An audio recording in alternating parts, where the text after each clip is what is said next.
Let's learn how to tune the guitar to a tuner today. So being in tune is obviously very important, especially if we're playing with other musicians. Now we can tune the guitar to itself, as we'll do later on, but tuning to a tuner is great because it's a benchmark, and if everybody tunes to a tuner, especially if it's optimized in the same way, which most tuners are tuned to what we call 440. We may learn about that more later. Right now, just suffice to say that's the standard, and that's what an A is. And so if your buddy has a tuner that's tuned to 440 and you have a tuner that's tuned to 440 and you both tune separately with your tuners, then you should be in tune when you play. Okay, so what we're going to do is we're going to talk about some basics on how to do this today and how to stay in tune using a technique that I'm going to show you here. Okay, so what we have here is, what I'm using here today is a tuner that works on vibration. So there are those that work on vibration, some that work on sound. These clip-on types are great because you can be in a venue, you could be getting ready to go on stage, a lot of people talking, music playing, what have you, and it's not going to interrupt it because it's just listening, if you will, to the vibration. It's feeling the vibration, and that's how it's telling you whether you're in tune or not. Okay, so remember, we know the names of the open strings. It's E, A, D, G, B, E. Remember, Eddie ate dynamite, goodbye Eddie.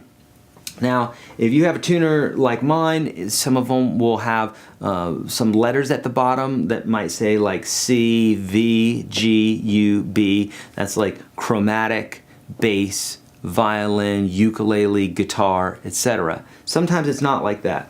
But you either want to have it set on guitar or chromatic. Preferably guitar because it's listening for that specific note, so it's going to be more accurate. Okay, so here we've got a low E string, and you can see when I hit the note, it's saying, do you want an E string? And I'm saying, yes, I do. And this one, just to the left of that, you see that it says 6 also, so we know it's the 6th string.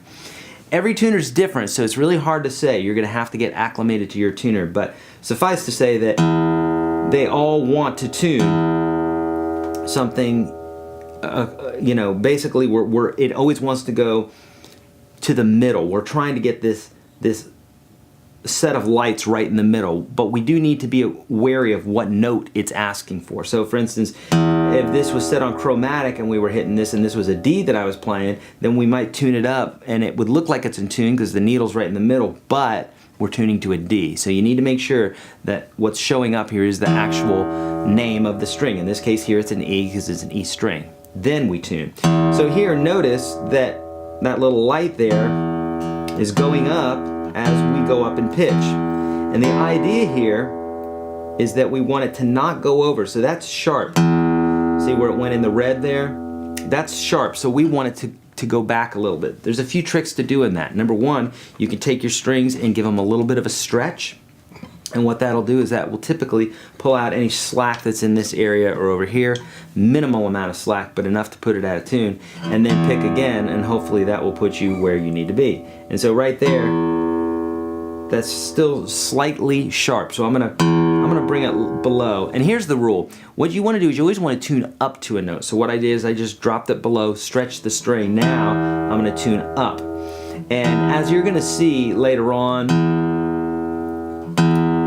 when we're tuning or when we're putting strings on our guitar, it's really important to stretch the strings out, and you always want to tune up to a note. We'll talk more about that later, but for this lesson, just always tune up to the note, never down. Okay?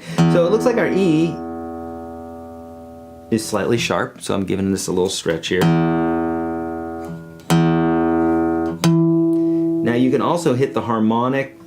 We'll learn more about that later, but basically at the 12th fret, just above the fret, you can barely touch your finger there, pluck very hard, and you get that nice chimey type sound. Okay, we'll learn more about that later, but it gives a little bit of a pure tone to the tuner. Okay,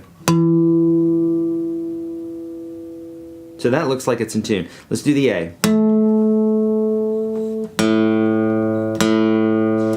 Now one thing that you can do is you can, if you see the note jumping around because it's not hearing it loud enough, you can sit here and constantly pick.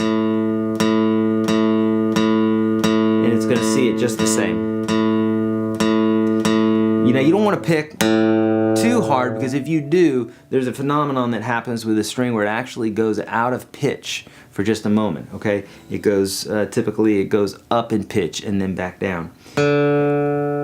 So there's our D, right? So we did E, A, here's D. And notice our D string is flat. So we need to bring that up.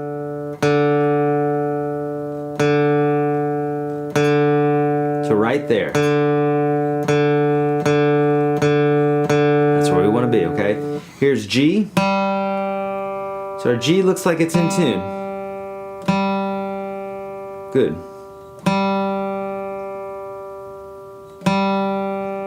Here's B. Slightly flat. Most tuners, when you are in tune, it'll light up bigger, or there'll be another light that goes on or something, or it'll turn green, or just something to let you know that you're in tune. Okay? The high E string. Now notice that's sharp, okay? So again, what we want to do is we want to bring it flat. Go underneath our note. Take your hand, just give it a little bit of a tug, right? And pull that string up, straight up. Not too hard, okay? Because you can break strings doing this. I've done it before. But they do need to be stretched. Now all the slack is taken out, and now I can tune up to that note.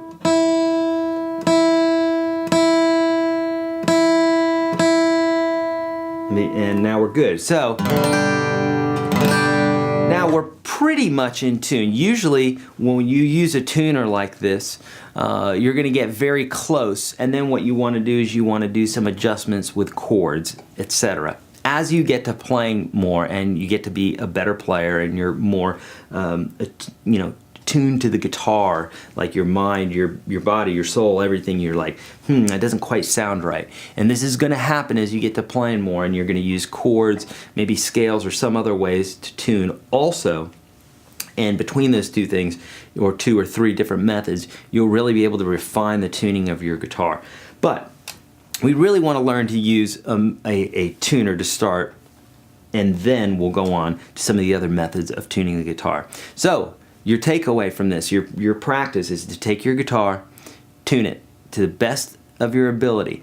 You really want to be fine-tuned. You want to get that arrow, or that needle right in the middle, okay? Don't kind of get it there. Get it there, because even when you are really trying to stay in tune, there's little subtleties, like the way you press the strings and what have you, that will keep the guitar from sounding perfectly in tune. And these are things that guitarists have to contend with. That's okay. But if you make sure that your guitar is tuned to start off really well, you're going to run into less of those problems. And as you mature as a player, you're going to be able to refine the other ones out as well. All right, my friends, let's keep going.